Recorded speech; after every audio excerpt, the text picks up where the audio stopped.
Oh, yes. Hey, everybody. It's Tina McMillan with Atypical Tutors and my awesome friend Cheryl with Tutoring with Cheryl. And she has other channels too, Tech for Tutors and amazing stuff. And we're doing our sixth podcast. I can't believe it. We've done six so far.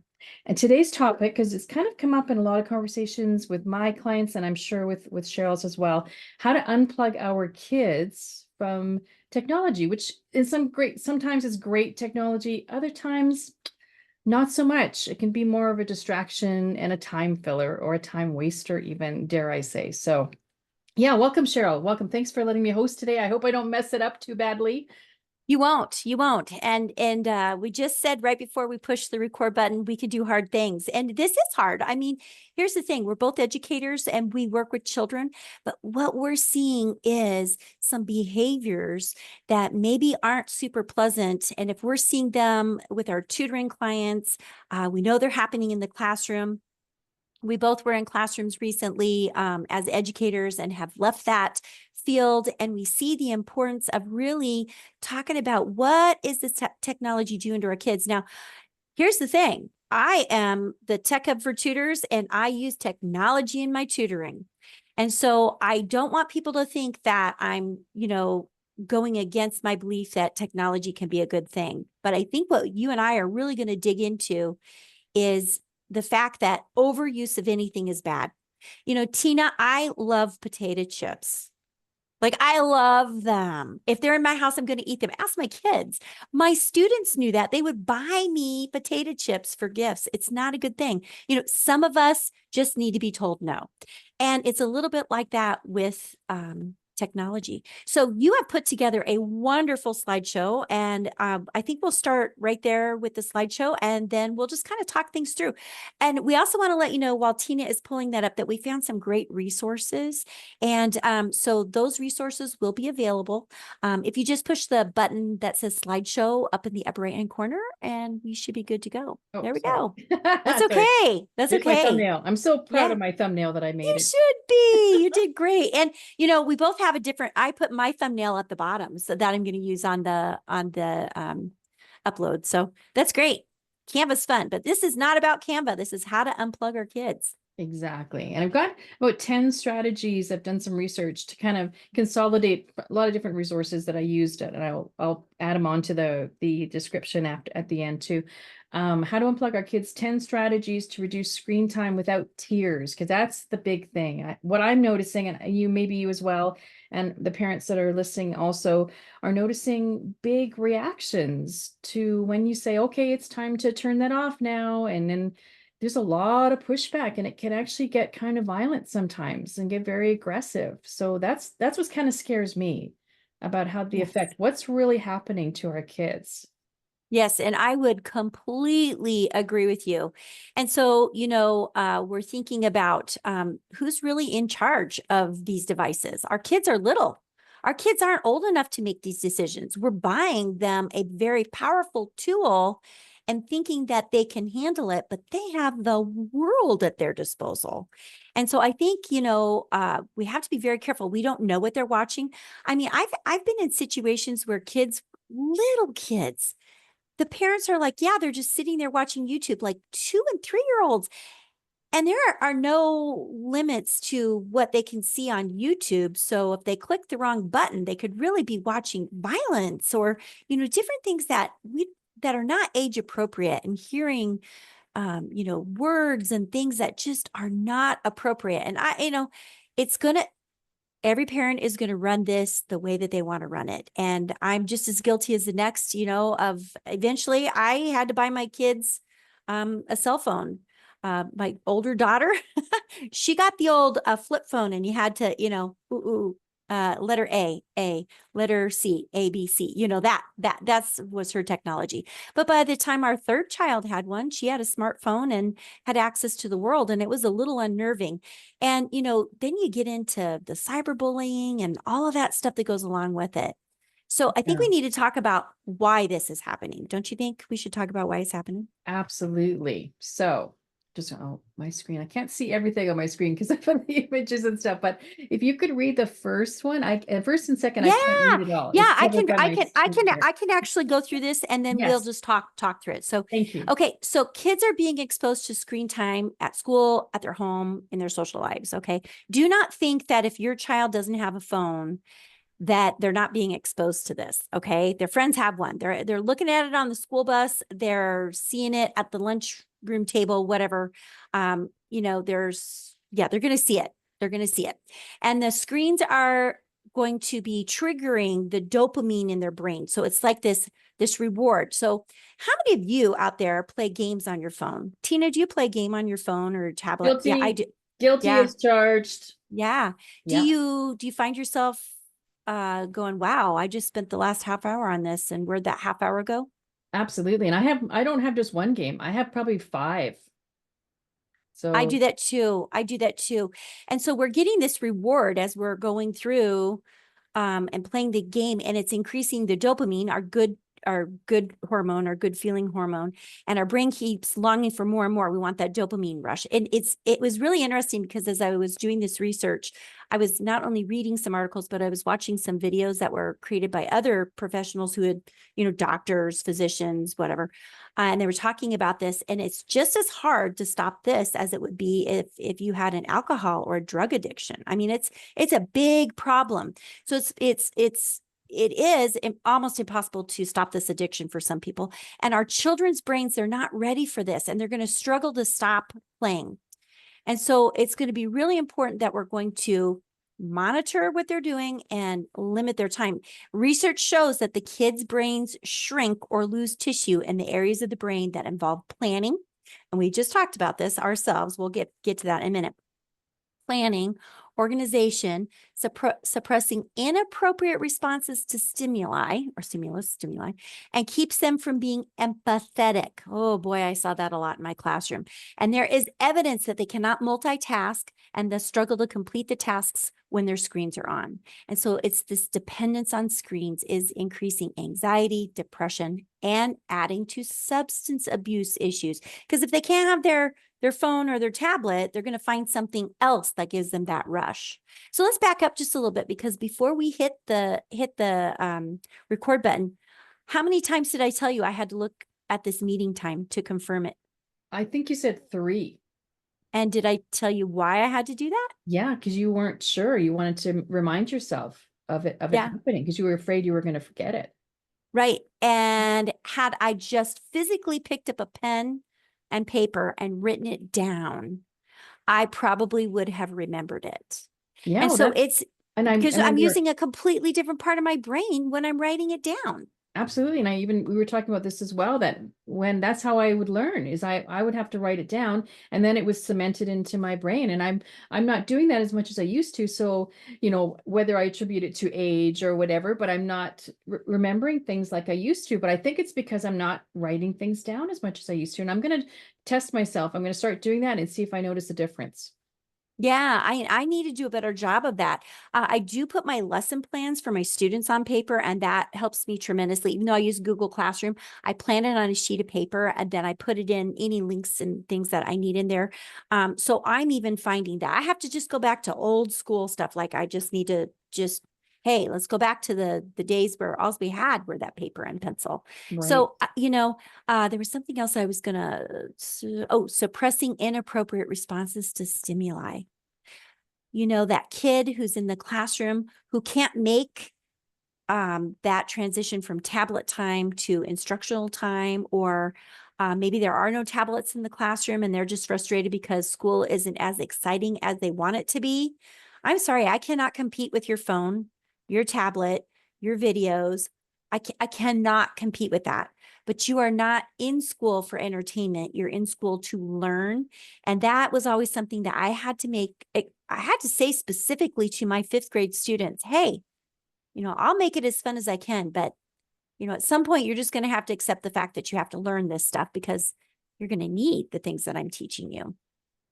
That's a great point. And I love like how we backed up a little bit too and just struggle completing tasks when their screens are on because everyone thinks we can multitask, but really I don't think we can, not very well.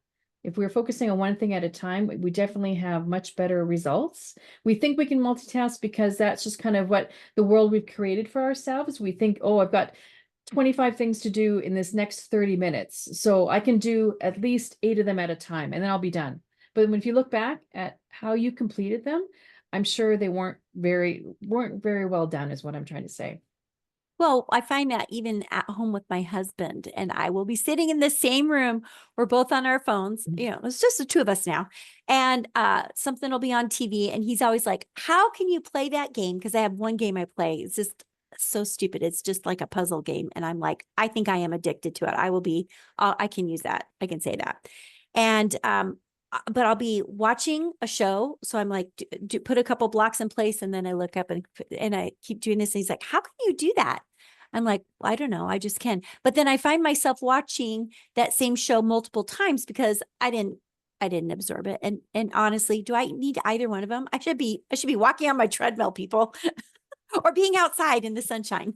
Absolutely. And no, it's one more thing I wanted to mention before I change screens here is that suppressing inappropriate responses to stimuli. I love that because to me, my first thought goes to clients I've had and students I've worked with where it's time to put their device away and they get very aggressive towards their parents.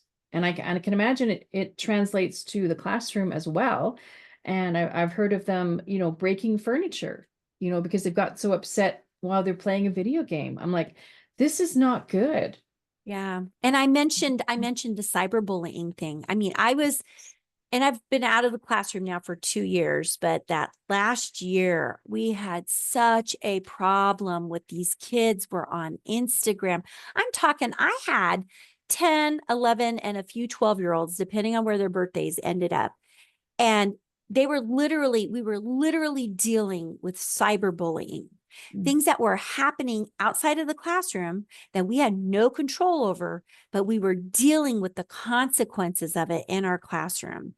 And, parents think, oh, it's just Snapchat. Oh, it's just Instagram. Oh, it's just Facebook. It's the next new thing that's out there. And I just really want to caution you to be aware of what your kids are doing, log into their devices, check out, look and see what they're doing so that you're aware. Exactly. And you want to reduce any outside threats because it's not like it's some strange person who was seen in the neighborhood. It's not that anymore. It's someone who lives in a foreign country, possibly. Do you know what I mean? You don't know where Yes, these threats are coming from and how many there are and how they're disguised. There's no way to know. And children can be very trusting because their brains aren't fully developed. And I even heard research that our brains don't develop until the age of 25. So they don't have a right. chance.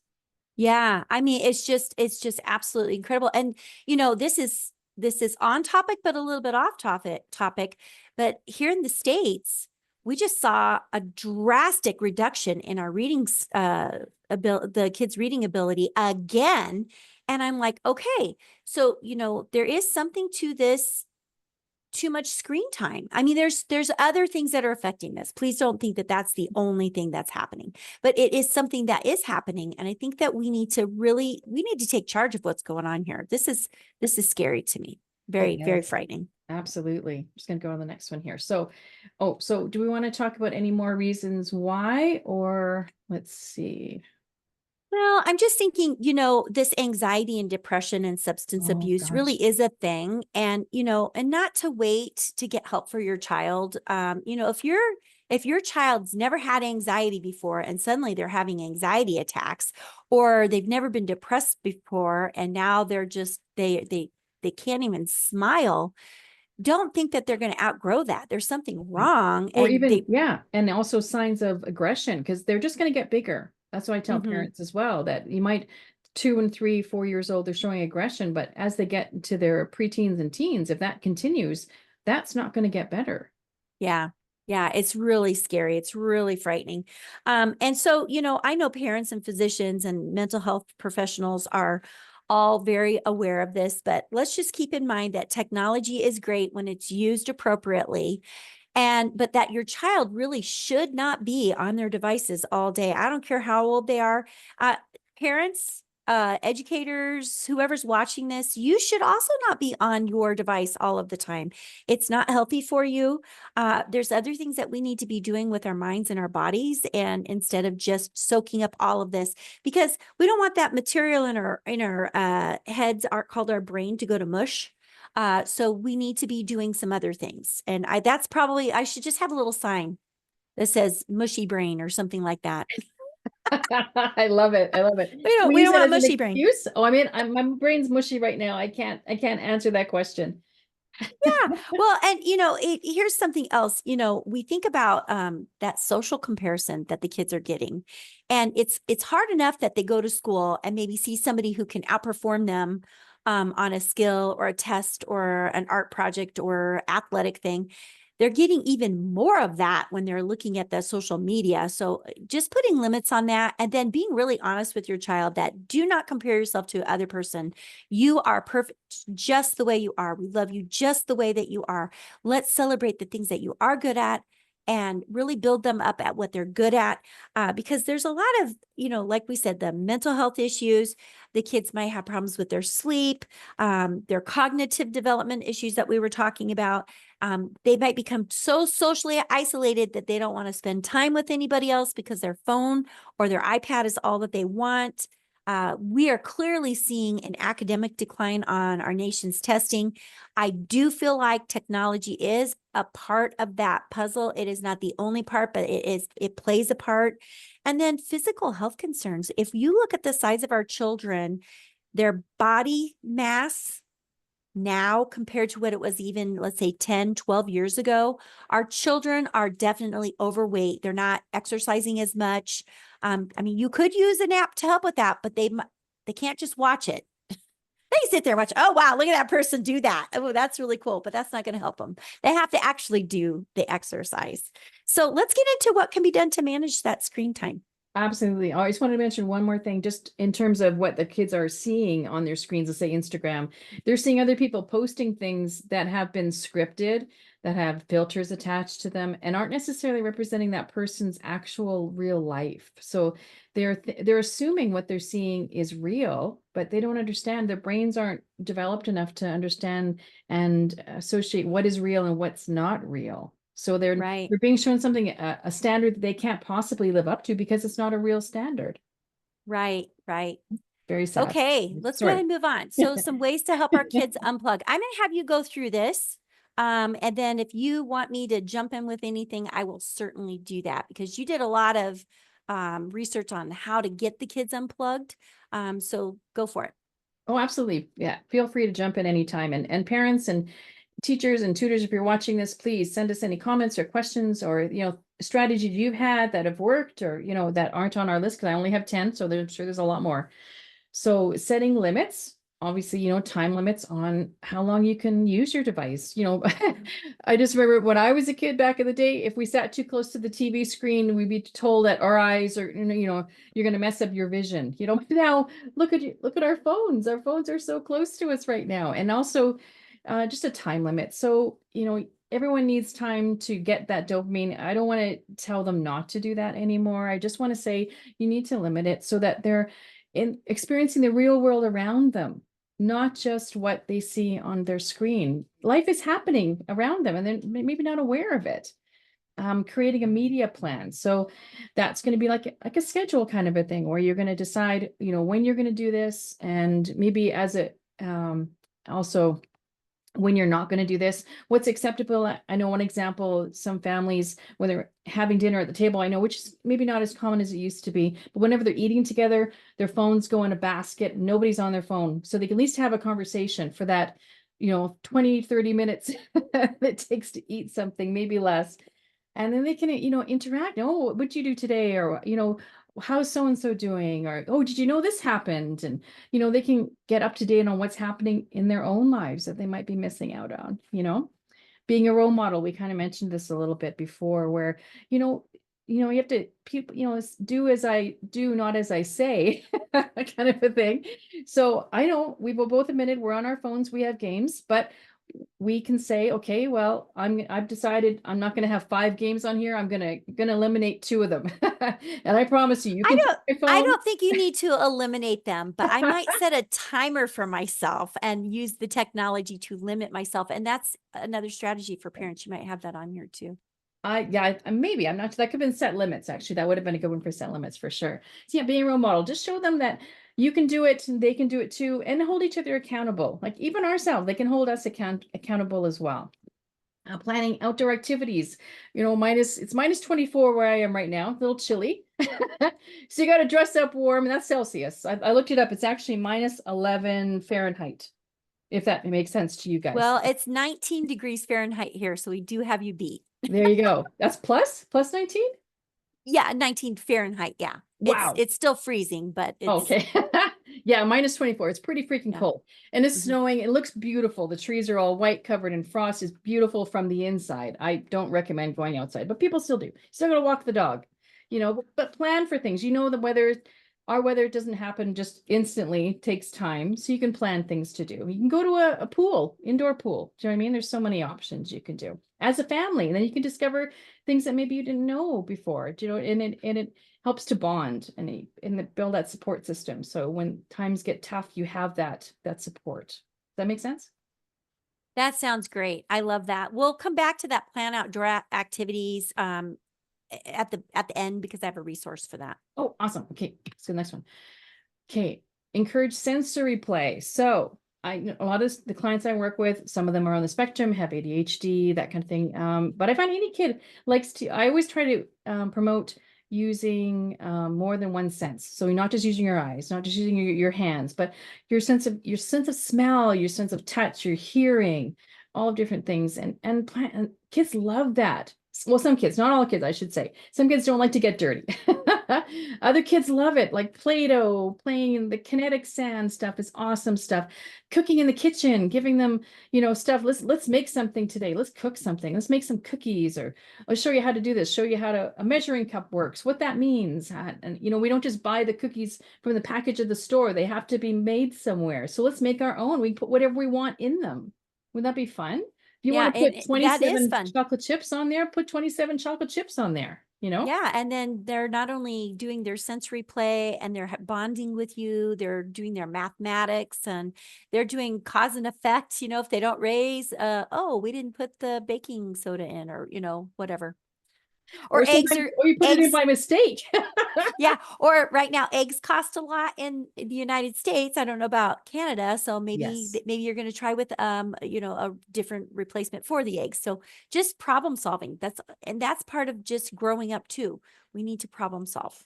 Absolutely. And a sense of accomplishment. They created something. They put all these ingredients together and look what they made. That's incredible. Next time we'll Yes. make it again, but we'll change something, or you've done cookies. Let's do cupcakes, let's kind of build from there, kind of a I thing. love that. I love that.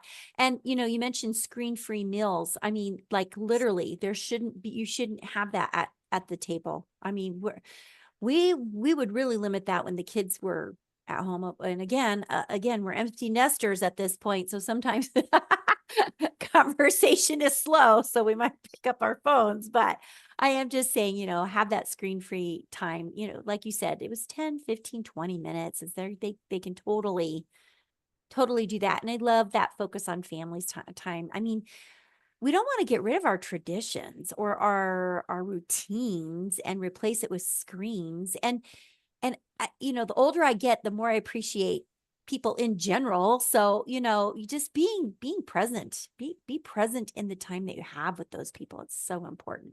Yeah, mindfulness is really, I don't want to say popular, but you know what I mean? It's really become a new focus because I think it's in replacement of some of the things that are happening, being mindful, being in the moment, being aware. I practice that every time I'm tutoring with my students in the moment.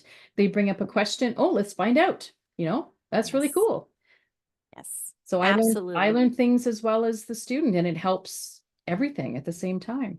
Yes, I Yeah, would that agree with ties that. into focusing on family time. Same thing. So focusing on the families are important, regardless of what form or shape or form that they are in, which is can be anything these days for sure, but focus on how important that family time, like what is a family? Why is it important? It's a support system. It's, why do you have this funny, why do you wear your hair a certain way? Oh, she always does that. Oh, really? She did that too? You know what I mean? Like, why do I like pickles? Why don't I like pickles? Because it seems to be a family thing. Do you know what I mean? It's just Yeah, I love that. all the quirks that you have, and everybody has them. Some they admit, some they don't. Right, exactly. Some of them we don't want to share, but the pickles thing, that's a good one. That is a good one. Exactly. So is there if I change screen? Yeah. Okay. And last two, make a snack. Sometimes you're just hungry. You want to look at those other senses you have. Maybe you're just thirsty. Maybe you're just hungry. Maybe, that's why you're getting frustrated more than you normally would when you're on your screen or playing a video game. Take a break and have something to eat and kind of address your other senses and your body telling you that you need something else as well. Does that make I sense? love that. Yes, Yeah. yes. And And then that transitional activity. So I don't know what activity that would be, but for us with my students and even with my grandchildren, if we're going to have a transition, we'll say, all right, in 5 minutes, we're going to do this. In 4 minutes, we're going to do this. In 1 minute, we're going to do this. And just building up that we're actually going to put this away now. And my granddaughter doesn't really have screen time, but she does have a Tony, the box that you can listen to the stories with the characters, and she loves that. So sometimes that has to be like stopped. And then sometimes we'll sit down for like a movie night, but we won't watch the whole movie. We're okay. In 5 minutes, we're going to stop the movie. And the next time we have movie time, we can come back to the movie and we can start about the same spot. Okay. So we'll come back to it, but we're going to end it right now because it's time for us all to get on, we have our pajamas on. It's time for us to go to bed. And so you're setting the child up for success. You're not saying that we're not ever going to come back to it, but we're just going to end it right now. absolutely. And you're teaching them, time management, setting expectations, and they know exactly what's coming. And the trick is sometimes for parents is to hold fast to those those time limits too. I mean, don't I know it's tough. It's tough. Honestly, I've been there, done that, giving in, oh, I'll just give you another minute. It's like, well, that minute's not just going to be a minute. It's going to be another half hour. It's going to be another hour. And then you might as well just throw that out the window. It's not going to work. Yeah. That's the hard part is sticking to it. It is. It is. And I think, that's for parents and for educators and anybody that works with people. It is just really hard and never, and this was this was something I learned along the way. I think I took a class on behavior management early in my early days of teaching, and I carried it into my parenting. Do not say that you're going to do something and then not follow through, because then you lose the credibility. So if you say that in 5 minutes, we're putting that away, you must follow through so that they understand that the rules are the rules. And we don't have to be so strict in our rules, but I mean, if there's a consequence, especially to definitely follow through. Don't say something that you're Absolutely. not going to follow through on. That's a great social skill to teach kids as well, following through and setting expectations and having them, be accountable to things, that sort of thing, setting limits, because that's what the way life is. It's not a free for all, unfortunately. We have to share the planet with a bunch of other people. We need to get Yeah. along or things go wrong. Yeah. Yeah. And it's tough. It's really tough. And so as we were going through and kind of preparing for this, we were both kind of looking for I apologize for my cough there. We were looking for some resources, and before we get to that, Oh, sorry. no, that's okay. That's okay. I will actually go ahead and go there because the one that says why kids are so addicted to screens, I'm going to link that when I share this because we have some tips that were even more like some general guidelines on there. So, like Yeah. for children younger than 18 months, there should be no screen time. There just shouldn't be. They need to be hearing your voice, interacting with you, building their vocabulary. And then it goes all the way up to what to do with the 2 to 5, 6 years and older, and then teens, and then, just talking about online citizenship. So I will make sure that I link that Yeah, I will do that as for, well. for Absolutely. parents. Definitely. And I'll then put it when on you mine were too. when Yeah. you were talking about outside time, Yeah. that 1,000 hours outside podcast, I do not know if that is the same person that does the 1000 Hours Outside Facebook page. I'm not sure if they're the same person, but they are both give great ideas for things to do to be unplugged. Our kids need to get back to nature. I mean, like, it's so interesting because I do my tutoring online, and it's because of where I live. It is not because it's the only way to do it. I mean, it's just the mere fact is that for me to drive somewhere and come back, I would be wasting a lot of energy. So I do meet with my students online. But when we're reading stories and I'm referring to, you know, seeing the sights or whatever, some of the kids don't even know what seeing the sights means. And I'm like, well, that's like being outside and looking around at the things around you. And or there might be a vocabulary word that's just a really common everyday word that they would maybe come across if they were just out and about, but they don't know it because they're not out. They're on their tablets. Oh yeah, they're watching other people go out and about. Yeah. Yeah. And so I think that the podcast would be a great place for parents to start if they're really struggling. And then a couple of other things that I will also share. And these you don't have to watch them. They were just things that popped up inside of my search. ABC News, and most of these were like three years old. It was kind of like during like pandemic times where everybody was like inside on their tablet, whatever. But they were talking about the consequences of endless screen time. And the other one was the impact of screen time and what's at stake. And they weren't just about kids. They were also about adults and how this was impacting adults. And one of them, and I can't remember which one it was, but it went into how a woman was so addicted to her online gaming time. And she wasn't doing just a puzzle game. She was like gambling. And so she was literally willing to walk away from her family for this addiction. And so I think it's bigger than maybe what even you and I know, just from just the research that we've done. And so if you're looking for a resource for your own child, Scholastic has put out it's just a little downloadable. It's a PDF. Help. I can't put my phone down. It could be your device, but like literally getting them to see what this is doing to them. Yeah, definitely check that out. You know what? We just had Julia Cook on, and then I think she even had a book on cell phones or devices or something like that. So Yeah, look I her think up. she And did. And I did remember not. her, I meant to link it in. Maybe I'll find the timestamps from her video, from her interview as well. She'd talked about how she uses visuals to help kids understand devices and things like that, and how to put it away and that kind of thing. So I'll look that up as well. Yeah, and we can even link back to her online resources because she's got what do I want to call it? Like a hub of materials. It's basically a website, and you can listen to her read the books, and then she gives you hands-on things that you can do with the children. It is a paid site, but it's only $5 a month. So for the whole year, you can have $60 worth of her materials, and they're outstanding. And, helping kids understand their behaviors and working through some of these things, she would be a great resource. I think with any author, you have to find what works for you, and maybe you'll tend to like some of her books more than others, but she's done the legwork, and she's really worked with a lot of other professionals to create great resources. So she would be somebody I would recommend looking at.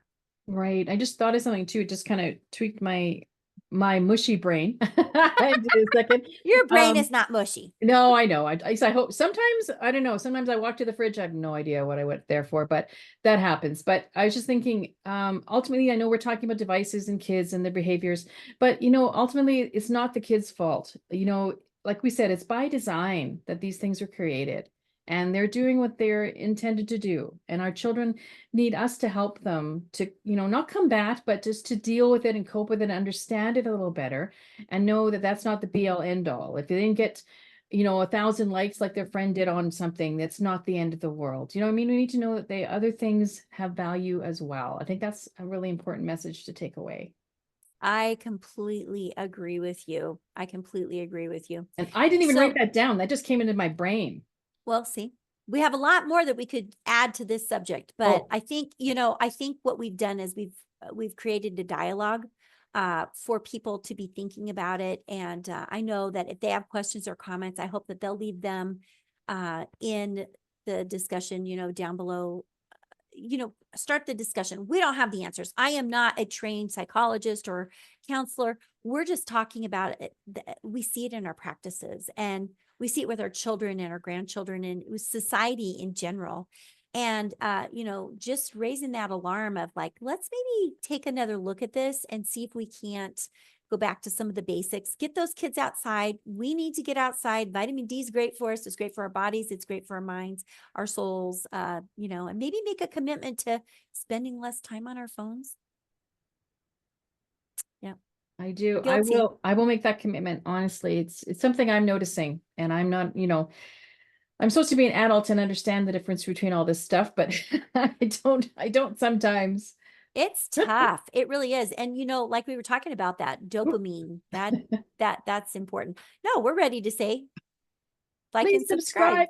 Please subscribe. That would be amazing, because we want to keep doing what we're doing and Yeah. doing these deep dives and sharing this amazing information that we learn from as well. Like some of this I had no idea. And some of it's like, oh yeah, that makes sense. But sharing this information is so valuable to parents, to teachers, to tutors, to anybody, to children, to anybody, living on this planet can benefit from this. Yes. And, do your own searches online, look for resources that are out there. There's so many that are out there. Of course, using technology to solve a technology problem, but set a timer on your microwave, on your phone, on your, like if you have one of those little egg timers, and just say 10 minutes and then I'm going to be done. Oh, and kids, Because I find my students love those egg timer things. They love the sound of them yeah, and the ticking and then the bling. They love yeah. that. Yeah, exactly. Yeah. So as usual, I always enjoy having these conversations with you, Tina. And yes, we do want to say thanks for watching. Make sure that you like and subscribe, leave your comments, and we'll be back next month with another topic. Awesome. Awesome. I'm going to stop share for a second. There we go. Cool. Thanks, everybody. Thank you. See you next time. Yeah, absolutely.